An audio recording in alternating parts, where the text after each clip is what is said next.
Hello दोस्तों, good morning to all of you. और सब ठीक ठाक है। देखिए, कल इन्वर्टर डिस्चार्ज हो गया था, जिसके कारण से हम पूरा आहार नाल को नहीं समझा पाए थे। कल पार्ट 2 हम बता दिए थे। आज हम इस सीरीज की अगली शुरुआत करेंगे, पार्ट 3 का। आज दिनांक हो गया 7/11/2025। कल हम आपको बताए थे मुख गुहा के संबंध में। मुख गुहा क्या होता है? मुख गुहा के बारे में आपको बताया था कि इसके अंदर दांत आते हैं, जीभ आते हैं, लार ग्रंथियां आती है इत्यादि। हम कल मुख गुहा के बारे में टोटल बात बता दिए थे। एक सवाल बनता है कि मुख गुहा, भोजन का पाचन कहाँ से शुरू होता है? तो याद रखेंगे, जैसे ही हम भोजन को मुख गुहा में डालते हैं, वह लार के साथ सनाना शुरू होता है, उसी समय से भोजन का पाचन भी शुरू हो जाता है। इसके बाद भोजन जो है, यहाँ पर देखिए कि इस तरह की संरचना पाई जाती है। इसको कहते हैं टॉन्सिल। सर्दी के टाइम अभी चल रहा है, ठंडा के मौसम है, मौसम में बदलाव के कारण आपका टॉन्सिल बढ़ जाता होगा। टॉन्सिल बढ़ने से क्या होता है कि गला में घंटी के टाइप की आकृति का लटका हुआ दिखाई देता है और वो फूल जाता है, सूजन हो जाता है, और जिसके कारण आपको कोई चीज निगलने में, पानी पीने में दिक्कत होता है। इससे बचने का उपाय भी है, गर्म पानी के साथ हल्का नमक डाल करके गरारा करना चाहिए, जिससे यह बिल्कुल सही हो जाएगा। आगे आएंगे तो आगे यहाँ पर देखिए, इस भाग को कहते हैं ग्रसनी। ग्रसनी कहते हैं। और जब ग्रसनी के नीचे आते हैं तो होता है ग्रास नली। इस ग्रास नली को अंग्रेजी में कहते हैं ओइसोफेगस। क्या होता है इसमें? ग्रसनी में क्या होता है? तो देखिए, इधर आपको एक बता रहे हैं कि जो ग्रसनी है, इस ग्रसनी में ये देखिए, ग्रसनी का संरचना है। ये ग्रसनी में 2 छिद्र होता है। एक छिद्र जो होता है उसको कहते हैं कंठ द्वार। अगला जो छिद्र होता है उसको कहते हैं निगल द्वार। क्या होता है इसमें? निगल द्वार जो है, इसका कनेक्शन होता है अमाशय से। यह जाकर के अमाशय से मिलेगा, और इसका कनेक्शन जो होता है, ये होता है हमारे फेफड़ा से। इसके ऊपर एक संरचना पाई जाती है ग्रसनी के पास। इस संरचना को कहते हैं एपिग्लॉटिस। एपिग्लॉटिस का क्या काम है? एपिग्लॉटिस का काम होता है, बहुत बार ऐसे देखते होंगे आप कि भोजन करते हैं तो सरक जाता है। सरकने का कारण क्या होता है? अभी हम बताएं कि ग्रसनी में 2 पाइप है, एगो अमाशय है, एगो कंठ द्वार है। अमाशय का कनेक्शन जो है, इसका अमाशय में आ जाएगा, निगल द्वार से भोजन चल जाएगा अमाशय में। और जो फेफड़ा है, फेफड़ा को कनेक्ट करता है कंठ द्वार। अब देखिए, अगर हमारे पेट में, अमाशय में अगर हवा चल जाए तो दिक्कत नहीं है। दिक्कत तब उत्पन्न होती है जब फेफड़ा में कोई भोजन का पार्ट चला जाता है। अब सरकता काहे है? अब हम लोग का शरीर सभी काम के लिए एक्टिव होता है पहले से। अब क्या कारण है कि सरक जाता है? तो सरकने का मुख्य कारण है कि जैसे ही हम लोग खाना खाते हैं, और खाते समय इसका काम है, जब सांस लेते हैं तो ये खुलता है, और नहीं तो हमेशा बंद रहता है। अब कभी कभी हम लोग खाते हैं, खाना खाते समय सांस ले लेते हैं, तो भोजन को क्या पता है कि कहाँ जाना है? उसको तो जिधर रास्ता मिलेगा उधर प्रवेश कर जाएगा। लेकिन इसमें होता क्या है कि इस रास्ते से आने के बजाय जब ये रास्ता खुल जाता है सांस लेने के लिए, तो इस रास्ता से भी भोजन प्रवेश करने लगता है। अब यही चीज जब देखता है फेफड़ा, तो फेफड़ा अपने अंदर नीचे से संकुचित करता है उसको, एक बार जोर से धक्का लगाता है। भाई देखता है, इधर से देखता है फेफड़ा कि भाई कौन आ रहा है, इसमें छोटे छोटे कण आ रहे हैं। फेफड़ा देखता है नीचे से कौन है, लगाता है नीचे से, मारता है एक बार जोर से धक्का, तो नाक मुंह में भात सब निकल के आ जाता है शरीर के बाहर। उसी को हम लोग कहते हैं सरकना। बहुत बार ऐसा देखे होंगे आप, भात के छोटे छोटे कण नाक में से बाहर निकल आता है। इसका कारण क्या है? इसका कारण है सरकने का कारण ऐसा होता है। तो एपिग्लॉटिस के काम है कंठ द्वार को बंद रखना, हवा वाला में भोजन को नहीं जाने देता है। इसके बाद जब आगे आएंगे तो ये होता है ग्रास नली। ये ग्रास नली में याद रखेंगे, भोजन जो है ग्रास नली में वो क्रमाकुंचन गति करते हुए आगे बढ़ती है। क्रमाकुंचन गति करती है। क्रमाकुंचन गति क्या होता है सर? तो देखिए, आम भाषा में आपको क्रमाकुंचन गति हम समझा रहे हैं। इसे मान लीजिए कि ये पाइप है, इससे जब हम भोजन को पास कराएंगे तो भोजन के पास कराने पर यहाँ से इस तरह से अगर भोजन जा रहा है तो जहाँ तक भोजन पहुँचा वहाँ के भाग थोड़ा फूल जाएगा। मतलब हम कह सकते हैं कि इससे भोजन सरकते हुए जाता है।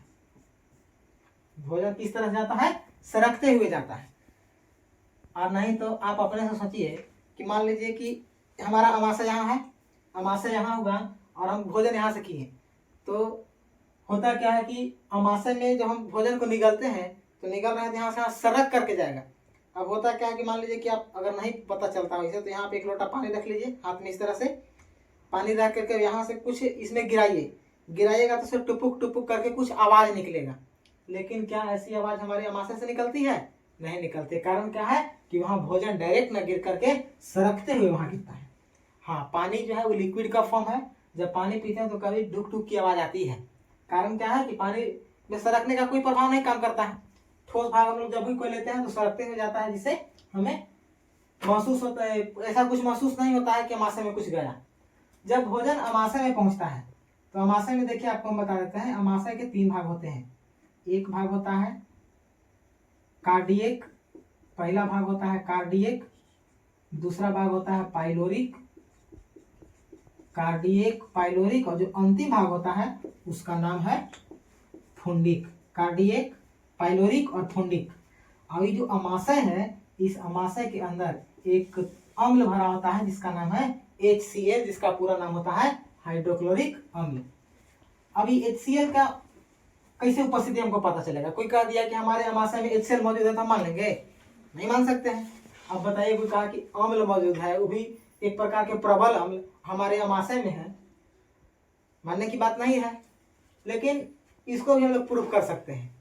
आप लोग देखे होंगे कोई छोटा छोटा बच्चा होता है, या कभी आपको वोमिटिंग हुआ होगा, तो वोमिटिंग होता है तो आपके मुंह से कुछ खट्टा खट्टा पदार्थ निकलता है पूरा। तो क्या होता है खट्टा पदार्थ? तो खट्टा पदार्थ होता है वही हाइड्रोक्लोरिक एसिड होता है, HCl होता है। और क्या होता है, अगर इसको और देखना चाहते हैं तो आप छोटे छोटे बच्चों में देख रहे होंगे, छोटा बच्चा होता है उसको आप खिलाइएगा, मम्मी से भी तुरंत दूध पी करके आया, उसको आप खिला रहे हैं, खिलाने के बाद पता चला कि ले बाबू ले लो बाबू करके 2 बार ऊपर उसको खिला दिए तो अभी पीले था दूध निकाल देगा दही। कारण क्या है?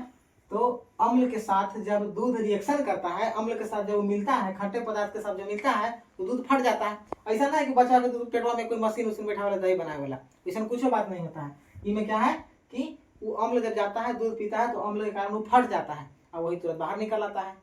तो इसके अंदर अम्ल की उपस्थिति होता है। अब बात यहाँ आता है कि आखिर अम्ल क्या करता है हमारे शरीर में, पेट में उसकी क्यों मौजूद की जरूरत है? और कहते हैं कि अम्ल किसी भी चीज को जला देता है, तो ये पेट के काहे नहीं जला दिया? तो आपको हम बता दें कि जो पेट है, ये पेट के ऊपर ऊपर एक यहाँ से म्यूकस का लेयर होता है। मतलब कि आम भाषा में आप समझ लीजिए कि डायरेक्ट पेट से कनेक्ट नहीं रहता है हाइड्रोक्लोरिक अम्ल, उसके ऊपर एक म्यूकस का स्राव होता है। और म्यूकस के स्राव होने के कारण ये पेट के त्वचा से नहीं मिल पाता है। जब पेट के त्वचा से नहीं मिलेगा तो जलन महसूस नहीं होगा। कभी कभी होता क्या है कि एक म्यूकस कम मात्रा में निकलता है तो कभी कभी उनको पेट में जलन महसूस होता है, ऐसा कंडीशन कभी कभी हो जाता है। इसके बाद होता क्या है कि दूसरा काम क्या है हाइड्रोक्लोरिक अम्ल के? सबसे प्रमुख उसका काम है कि हमारे भोजन में मौजूद जितने भी बैक्टीरिया होते हैं, जितने भी वायरस होते हैं, या कोई अन्य रोगाणु होते हैं जो हमारे शरीर में प्रवेश कर जाते हैं, उनसे हमारी रक्षा करता है। वह अम्ल उन सभी को मार देता है। आपके परीक्षा में बहुत महत्वपूर्ण सवाल पूछता है कि हमारे अमाशय में हाइड्रोक्लोरिक एसिड की क्या भूमिका है, या हमारे अमाशय में अम्ल की क्या भूमिका है। इस तरह से लगातार क्वेश्चन पूछे जाते हैं, तो ये आपको समझ लेना है। इसके बाद यहाँ जो भोजन है, हमारे अमाशय में भोजन लगभग 4 से 5 घंटा के लिए रहता है। 4 से 5 घंटा तक भोजन यहाँ रहेगा। इसके बाद भोजन जो है वो धीरे धीरे आगे बढ़ेगा। आगे की ओर जब भोजन प्रवाहित होगा तो यहाँ देखिए यकृत है, यकृत से निकलता है पीत रस। ये भी ऑब्जेक्टिव में पूछा सवाल पूछ देता है बहुत बार कि पीत रस कहाँ से निकलता है और कहाँ संचय होता है। याद रखेंगे, पीत रस निकलता है, पीत रस का स्राव, स्राव होता है यकृत में, यकृत से। और पीत रस का संचय कहाँ जमा होता है? तो ये जमा होता है पित्ताशय में। याद रखेंगे, ये परीक्षा का बहुत महत्वपूर्ण सवाल है। देखिए हम बता रहे थे पीत रस का स्राव कहाँ से होता है, यकृत से। जमा कहाँ होता है, पित्ताशय में। अब हम थोड़ा सा इसके बारे में और डिटेल जानेंगे, क्या होता है, किस तरह से काम करता है। अभी हम बताएं कि यह जीवाणुओं को मारता है। कौन, हाइड्रोक्लोरिक अम्ल।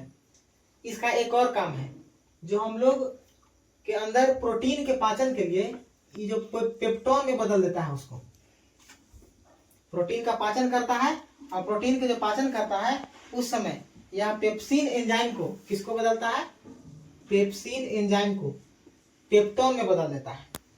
अब सवाल ये भी आ सकता है कि हाइड्रोक्लोरिक अम्ल के सर पीएच मान कितना होता है। तो हाइड्रोक्लोरिक अम्ल का जो पीएच मान है वो 1.6 से 1.8 के बीच होता है इसका पीएच मान। यहां से अमाशय का पीएच मान 1.6 से 1.8 हम बताए। इसके अंदर HCl जो होता है उसका पीएच मान होता है। क्या है इसका, पेप्सिन को पेप्टोन में बदल देता है। इसके बाद देखिए अमाशय से क्या होता है कि गैस्ट्रिक लाइपेज निकलता है। अमाशय से निकलता है गैस्ट्रिक लाइपेज। ई काम क्या करता है, तो जो हम लोग भोजन करते हैं उस भोजन में उपस्थित वसा को मारता है। अच्छा पेप्सिन क्या करता था सर, तो पेप्सिन जो है वो भोजन में उपस्थित प्रोटीन को मारता था। पेप्सिन और रेनिन जो है वो भोजन में उपस्थित प्रोटीन को मारेगा।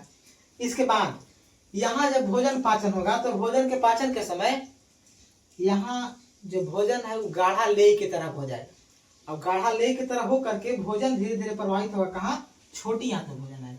छोटी आंत हमारे शरीर का सबसे आहार नल का सबसे बड़ा हिस्सा होता है। इसकी लंबाई की अगर बात किया जाए तो लगभग छोटी आंत की लंबाई 6 मीटर लंबा और 2.5 सेंटीमीटर चौड़ा होता है। इसको हम अचौनी पचौनी कर सकते हैं आम भाषा में।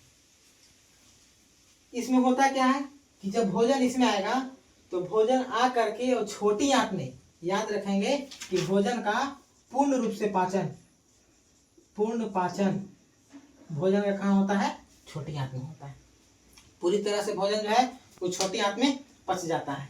और इसको आप लोग स्क्रीनशॉट ले लीजिए, हम अगला स्लाइड में आप कुछ बताएंगे आगे। फिर इसमें देखिए इसको हम मिटाते हैं।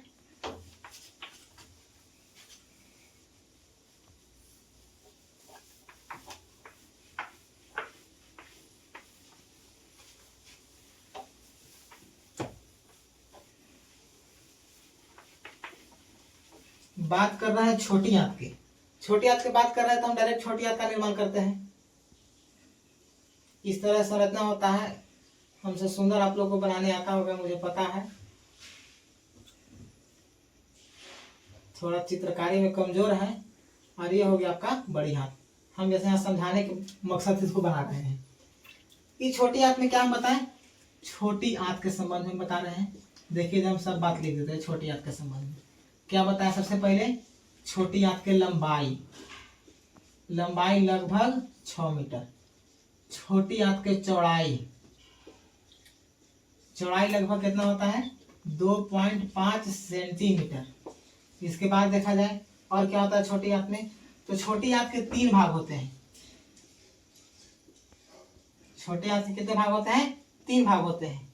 कौन कौन होते हैं, तो जेजुनम,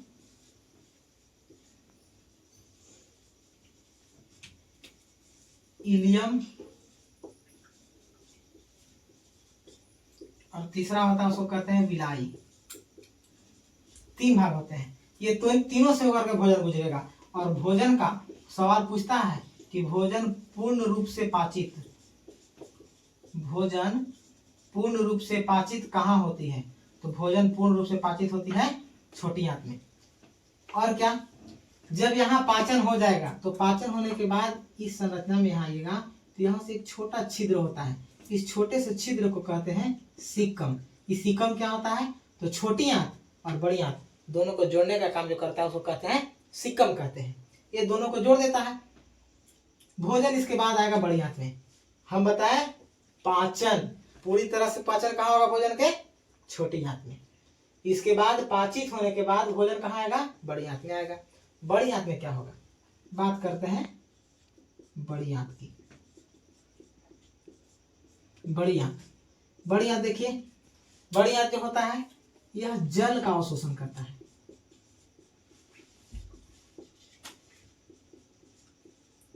जल का अवशोषण करता है, बड़ी आंत जल का अवशोषण करता है। अब देखते हैं, आप भोजन हम लोग करते हैं तो भोजन करने के बाद आखिर झूठों के तो भोजन नहीं ना करते हैं, भोजन हम लोग करते हैं किस लिए, ताकि हमको एनर्जी प्राप्त हो। और मान लीजिए कि हम कुछ खाएं तो उससे जो ऊर्जा प्राप्त होता है हमको मिलना चाहिए।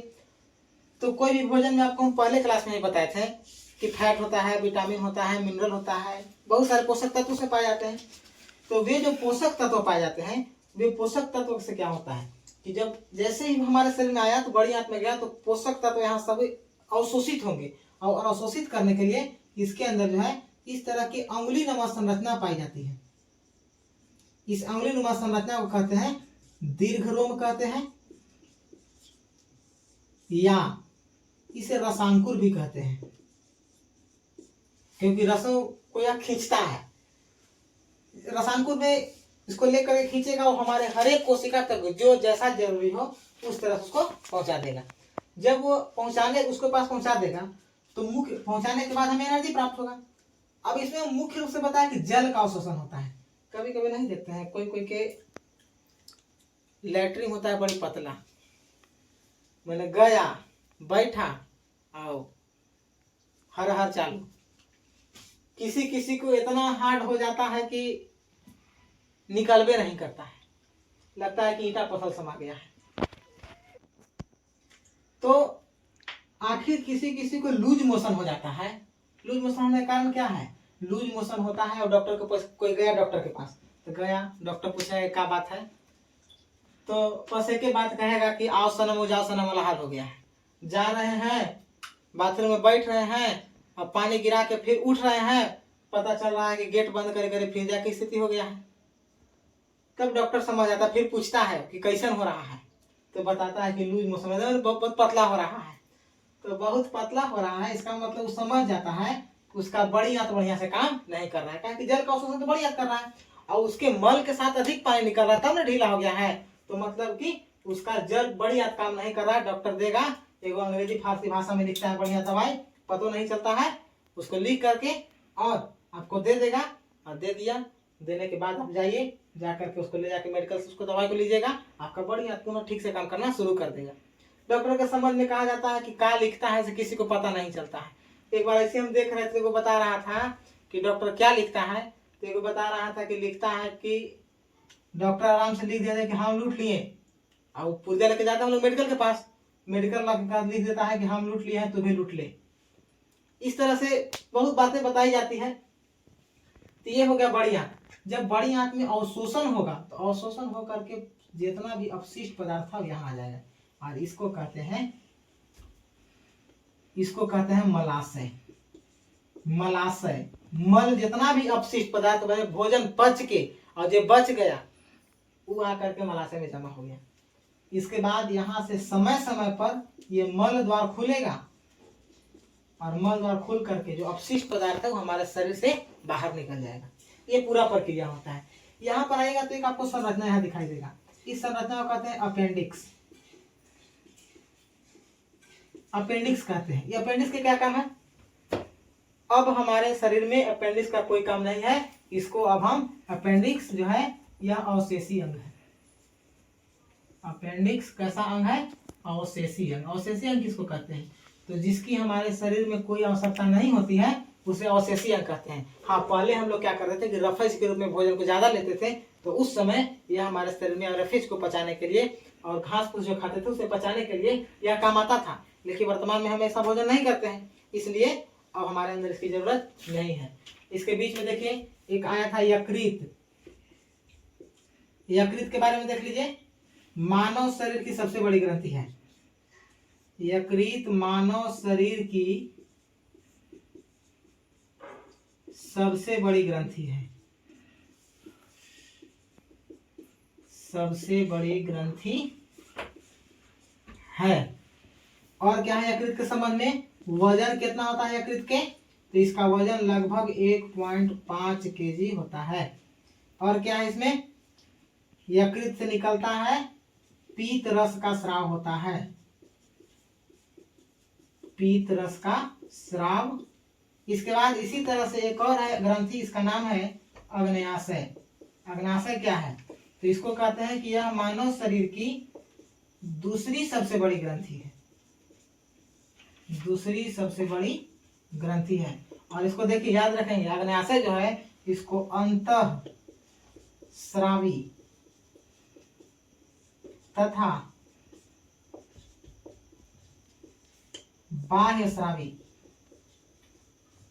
ग्रंथि भी इसको कहते हैं। मतलब कि क्वेश्चन पूछता है कि हमारे शरीर का कौन सा ऐसा ग्रंथि है जो अंतः और बाह्य दोनों तरह से स्रावित होती है, तो वह है अग्न्याशय। हाँ, ये भी क्वेश्चन को पूछता है कि कौन सा ऐसा ग्रंथि है जो अंग के रूप में भी काम आता है, तो अंग के रूप में भी काम आता है वो यकृत है। इसको ग्रंथि में भी रखते हैं और इसको अंग में भी रखते हैं। अब इससे संबंधित इस चैप्टर में बहुत सारे प्रश्न पूछे जाते हैं। लगभग यह चैप्टर समाप्त हो गया है। इसको एक बार आप लोग स्क्रीनशॉट ले लीजिए।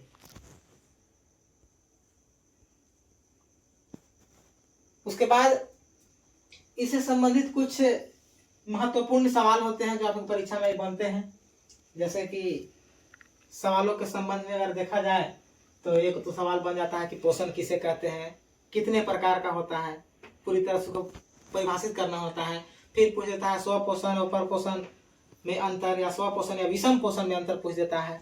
उसके बाद फिर सवाल आ जाता है कि पूरा आहार नाल का स्वच्छ एवं नामांकित चित्र बना करके उसकी क्रियाविधि का वर्णन करें। बहुत सारा सवाल इस चैप्टर से आता है, बहुत ही इंपॉर्टेंट चैप्टर है। तो मेरे पास चूंकि संसाधन की कमी है, तो संसाधन की कमी होने की वजह से मैं उतना तो इसमें नहीं कर पाऊंगा, क्योंकि प्रत्येक प्रश्न को लिख करके उसका डील करना, देखा जाए अगर होता है तो करने लायक होगा तो कर लेंगे। लेकिन डिजिटल बोर्ड तो है नहीं मेरे पास कि उस तरह की सुविधा हम स्लाइड लगा देंगे और स्लाइड लगा करके उसको सोल्व करेंगे। लेकिन आपको अगर इस चैप्टर से किसी भी प्रकार के कोई भी डाउट हो, या कोई टॉपिक छूट गया हो या बचा हो, जिस तरह से कुछ भी डरने की बात कोई नहीं है। ऐसा नहीं होता है, बहुत सारे लोग सोचते हैं कि कमेंट करेंगे कोई दूसरा कोई पढ़ लेगा तो वो नहीं बुझाता है। इस तरह की कोई बात नहीं है। जो भी आपके मन में जो भी सवाल है उसको आपको कमेंट में लिखना है। हम लगभग पोषण चैप्टर को पूरी तरह से समाप्त कर दिए हैं। एग्जाम के मद्देनजर रखते हुए हम इसको समाप्त कर दिए हैं। यह क्रैश कोर्स चल रहा है, इसलिए अगर आप सोच रहे होंगे कि बहुत लंबा वीडियो चाहिए या हम क्लास में पढ़े थे 10 दिन लगा था, ऐसे में 2 ही दिन में खत्म हो गया, 3 दिन में ही खत्म हो गया, तो उस तरह का भ्रम अभी भी अगर 10 दिन में पढ़ाने में लग जाता है तो पता चलेगा कि सिलेबस ही खत्म नहीं होगा। तो सिलेबस को भी देखना है, आपके एग्जाम को भी देखना है। एग्जाम का समय नजदीक है, मन लगा के आप लोग पढ़िए।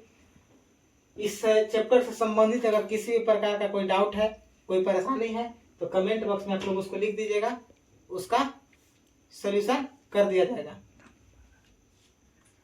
इसमें देखिए, आपको अगर कुछ डाउट लग रहा है या किसी तरह कोई परेशानी है, तो आप जब YouTube पे वीडियो को देख रहे हैं तो वीडियो को देखते समय जब डिस्क्रिप्शन में आप जाइएगा तो डिस्क्रिप्शन में आपको एक व्हाट्सएप चैनल का लिंक आएगा।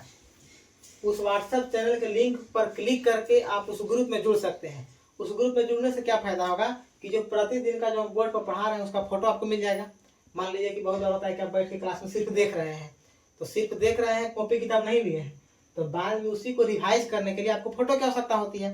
वो फोटो आपको उस ग्रुप में मिल जाएगा। इसके बाद और क्या होगा, इसमें अगर कोई इंपॉर्टेंट गेस क्वेश्चन होगा, कोई सब्जेक्टिव क्वेश्चन होगा, कोई ऑब्जेक्टिव क्वेश्चन होगा, तो उस ग्रुप में वो भी डाला जाएगा। इसलिए बेहतर होगा कि आप सभी विद्यार्थी उस ग्रुप से जुड़ जाएं। और इस वीडियो का जो कि आज हम पार्ट 3 बनाए हैं, अगर आप पार्ट 1 और पार्ट 2 देखना चाहते हैं तो इसका डिस्क्रिप्शन में अगर देखिएगा तो डिस्क्रिप्शन में आपको इसका लिंक मिल जाएगा, पार्ट 1 और पार्ट 2 लिखा हुआ। और नहीं तो फिर देखिएगा, जब आप चैनल को खोलते हैं तो चैनल को खोलने पर एक प्लेलिस्ट का आता है ऑप्शन। प्लेलिस्ट में जाइएगा तो वहाँ लिखा हुआ है बायोलॉजी क्रैश कोर्स 2026। उसको जा करके और उसमें भी आप देख सकते हैं ऑर्डर में पार्ट 1, पार्ट 2, पार्ट 3 करके सारा वीडियो लगा दिया गया है। तो इस तरह से आप अपना सहयोग हमारे साथ बनाए रखिए। अगर किसी को कोई सवाल है तो वो भी लिया जाएगा। अभी हमारे पास लाइव चलाने की सुविधा नहीं है, नहीं तो होगा, शायद देखते हैं संडे तक एक आध लाइव क्लास भी आ जाए। लाइव क्लास में आपकी जितना भी सवाल होगा उस सवाल का हल कराएंगे। और थोड़ा मैराथन टाइप का चलेगा, जिसमें लगभग 3-4 घंटे का क्लास चलेगा और 3-4 घंटे के उस क्लास में पूरा का पूरा क्वेश्चन आपका रहेगा और जवाब और सॉल्यूशन हमारा रहेगा। मतलब एक संवाद हम लोग पेश करेंगे, आपस में डिबेट एक पेश करेंगे, कन्वर्सेशन होगा हम लोग का ऑनलाइन के माध्यम से, जिसमें आप जल्दी सवाल करेंगे उसका जवाब यहाँ से मिलेगा। किस तरह से तैयारी करना है इसके बारे में अभी हम आगे और के वीडियो जो बनेगा उसमें बताते चलेंगे। आपको जिस तरह से हम पढ़ा रहे हैं उसको सिर्फ फॉलो कीजिए। फॉलो करने के बाद आप परीक्षा में गारंटी है कि 400 प्लस नंबर ला दीजिएगा। हाँ, लेकिन बात ध्यान दीजिए एक बात का, व्हाट्सएप ग्रुप के साथ जरूर जुड़ जाइएगा, क्योंकि व्हाट्सएप ग्रुप में बहुत कुछ इंपॉर्टेंट चीज़ उसमें डाल देते हैं, तो उसमें जुड़ जाइएगा। और अधिक से अधिक लोगों को इसको शेयर कीजिए। आपके दोस्त होंगे जो आपके क्लास में होंगे, अभी पढ़ रहे होंगे, उन लोग को भी शेयर कीजिए ताकि उनका भी कुछ फायदा हो जाए, क्योंकि दोस्त जब दोस्त के काम नहीं आएगा तो कौन आएगा। आप देख रहे हैं कि कौन बढ़िया पढ़ा रहे हैं कि नहीं पढ़ा रहे हैं। उसके बाद अगर इस वीडियो में आपको अगर कुछ कमी दिख रही है तो उसके लिए आप इसको कमेंट कर देंगे, कमेंट सेक्शन में जाकर के वहाँ आप लिख देंगे कि क्या कमी है। लाइक कर दीजिएगा और चैनल को सब्सक्राइब कीजिएगा, इसे और आगे बढ़ाइएगा। धन्यवाद। आज के लिए मैं इतना ही रखता हूँ। आज आपका जो चैप्टर है वह समाप्त हो गया है। अगले सेशन में मैं कमेंट में देखूंगा कि लोगों की क्या पसंद है, कौन सा सब्जेक्ट शुरू करवाना चाहते हैं, क्योंकि बायोलॉजी एक चैप्टर हो गया। अगर जिस तरह से विद्यार्थियों का पसंद होगा उस तरह से हम अगले सब्जेक्ट को स्टार्ट करेंगे। इसलिए कमेंट में अपना राय जरूर दें। धन्यवाद।